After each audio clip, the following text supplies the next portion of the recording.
สบายดีทุกคนเนาะตอนนี้ก็สินำผลงานเพลงใหม่เนาะอ่าสุดเดียวกับสวรรค์ปันเนื้อคู่เนาะอืมแต่ง2025คือกันเน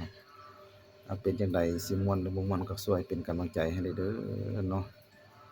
คอมเมนต์ให้ได้เด้อเนาะวักตอนใดบ่คักบ่แน่เนาะเพื่อจะนำไปแก้ไขนะอืมเพลงนี้มีชื่อว่าน้องอกหักกับไผเป็นจั่งใดมาฟังพร้อมกันเลย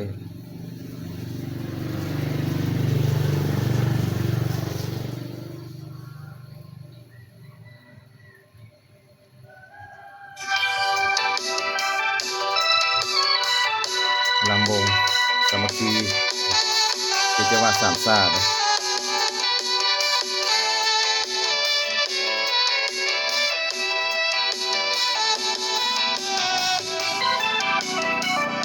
เป็นหยังน้อง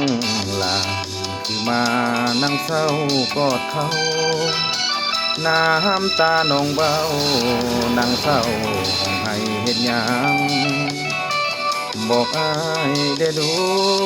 อกหักกับไผน้องเหงาหรือว่าแฟนเจ้าเขาป้าทิ่มปอยบอกอ้ายเลยนะบ่อ้ายได้หูความจริงน้องเป็นผู้หญิงบ่ต้องอายดอกนาน้องเว้าค่อยๆสิ้นใส่หูอ้ายเลยนะพออ้ายหูว่าวิธีทางแก้ไขเรื่องสู่เรื่องแฟนมันเป็นของธรรมดาเขาทิ่มเขาป่าย้อนว่าเขามีใหม่แล้วต้องบอกน้องเขาจริงบ่เว้าบ่จาเก็บเถิดน้ำตาอายเป็นคนปลอบใจอายนี้หาจริงบ่หลอกบ่ลวงกันดาตั้งแต่เกิดมาบ่เคยมีแฟนจักคนฮักจริงฮักแท้บ่เปลี่ยนแปลงนะน้องหน้ามนต์จะหักน้องด้วยใจสู้ทนจะหักหน้ามนต์จนสิ้นชีวา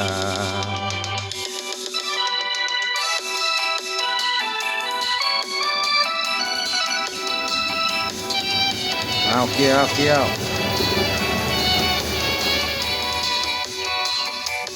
น้องอกหักกับไผสาวสารเนาะหาคนใหม่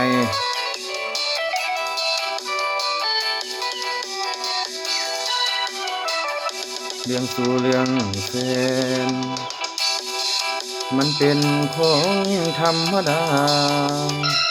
เขาทิ่มเขาป่าย้อนว่าเขามีใหม่แล้วเขาบ่หักน้องเขาจริงบ่เว้าบ่จา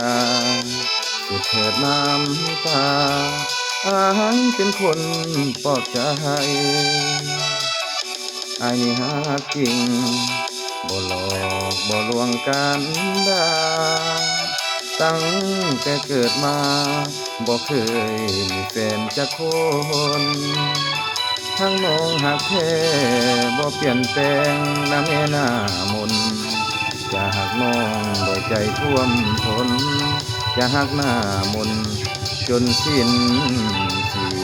วาขอบใจเด้อขอบใจเด้อ